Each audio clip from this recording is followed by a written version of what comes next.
Hello everyone. सो हमारा आज का टॉपिक है एंटीकोएगुलेंट्स। एंटीकोएगुलेंट्स का मतलब क्या होता है? ये वो फैक्टर्स होते हैं जो प्रिवेंट करते हैं ब्लड क्लॉट को बनने में in the normal vascular system. इनके अंदर आता क्या क्या है? First is anti thrombin 3 and fibrin. ये जो है दो मोस्ट पावरफुल एंटीकोएगुलेंट्स होते हैं ब्लड के अंदर, जो रिमूव करते हैं थ्रोम्बिन को from the blood. These chemicals remove the thrombin from the blood in different ways. अभी अलग अलग तरीके से जो है थ्रोम्बिन को रिमूव करते हैं ब्लड से। जो फिब्रिन थ्रेड होते हैं वो 80 to 90% जो है एब्जॉर्ब हो जाते हैं, थ्रोम्बिन को एब्जॉर्ब कर लेते हैं। और जो थ्रोम्बिन होता है उसका वो सेपरेट नहीं हो सकता into the blood, so prevent the separate of clot. इस वजह से जो क्लॉट होता है ब्लड के अंदर उसको सेपरेट नहीं कर पाते हैं। एंटी थ्रोम्बिन 3 जो है उसको हम बोलते हैं anti thrombin heparin cofactor is alpha globulin and bind the thrombin which has not absorbed on the fibrin thread। ये जो है अल्फा ग्लोबुलिन होता है, बाइंड करता है थ्रोम्बिन के साथ जो एब्जॉर्ब नहीं हुआ होता है फिब्रिन थ्रेड में, and inactivates it in within the next 12 to 20 minutes. और अगले 12 से 20 मिनट के अंदर वो जो है इसको इनएक्टिवेट कर देता है। नेक्स्ट जो है वो होता है आ गया हमारा endothelial surface factors. Surface factors के अंदर क्या क्या आता है? Smoothness of the endothelium.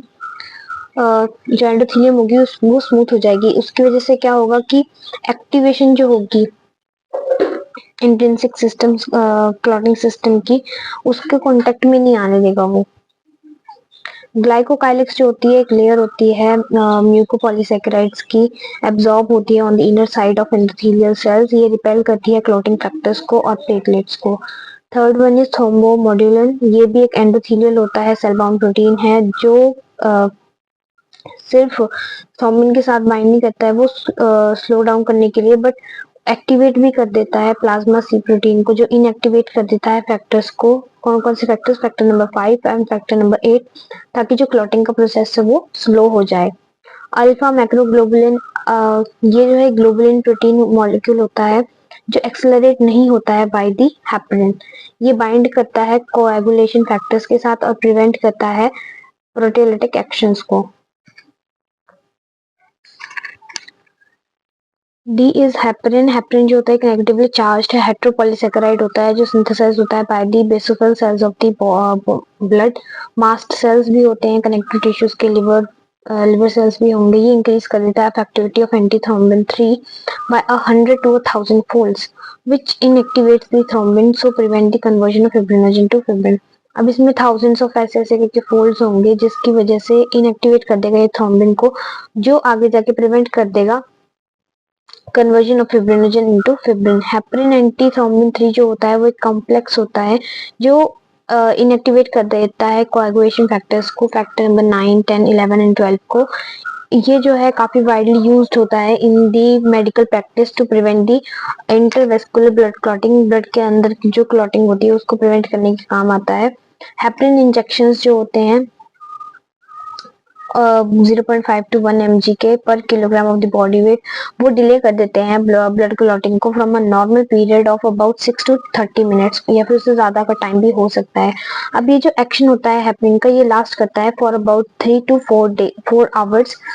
जब एक्सेस हेपरिन हो जाता है ब्लड के अंदर तो उसके अंदर सीरियस ब्लड क्लॉटिंग कंडीशंस आ जाती हैं और इसको न्यूट्रलाइज किया जाता है बाय एंटी हेपरिन, जिसको हम बोलते हैं प्रोटाअमाइन। अब है हिरुडिन। हिरुडिन जो है ये भी एक एंटीकोएगुलेंट है। ये प्रेजेंट होता है in the saliva of salivary glands, sorry salivary glands of leech, and mix किया जाता है उसको ब्लड के साथ of the host during its storage in the crop. उसके बाद है वारफेरिन। वारफेरिन जो है ये भी एक एंटीकोएगुलेंट है प्लांट ओरिजिन का, जिसको हम बोलते हैं coumarin, which when given to a patient, जब उसको पेशेंट को दिया जाता है तो वो लो प्रोथम्बिन की जो फॉर्मेशन होती है उसको लोअर कर देता है। फैक्टर्स जो होंगे फैक्टर नंबर 7, 9 और 10, उनकी भी जो फॉर्मेशन होगी उनको कम कर देता है। ये शो करता है कि जो वेफरिन होता है उसके पास स्ट्रॉन्ग एंड डिप्रेसेंट इफेक्ट होता है formation of formation of the compounds. It suggest किया जाता है कि जो वेफरिन ब्लॉक्स होते हैं, ये जो वेफरिन होता है वो ब्लॉक कर देता है एक्शन ऑफ विटामिन के, जो इंटरफेयर करता है in the formation of prothrombin.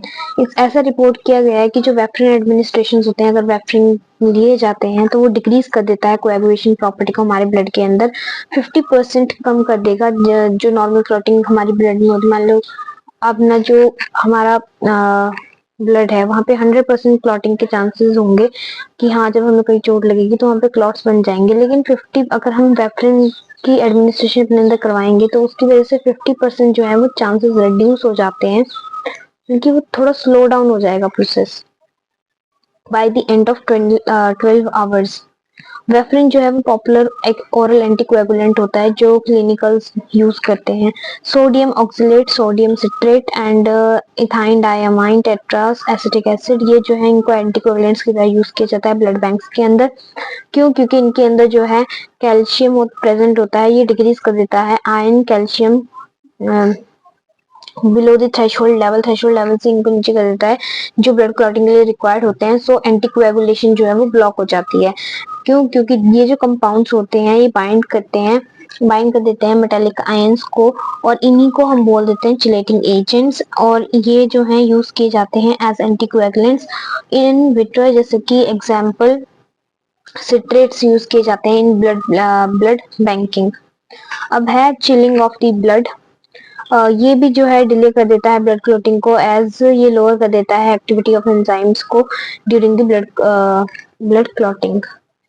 सो ये हम था हमारा टॉपिक एंटीकोएगुलेशन, और हमारा अगला टॉपिक होगा about the structure of heart, जो वैसे तो मैंने आपको उसकी डायग्राम बता ही दी है, बट हम उसका थोड़ा ओवरव्यू पढ़ेंगे कि कौन सी आर्टरिया है, कौन सी वेंट्रिकल है, उसका क्या रोल है in the formation blood transport.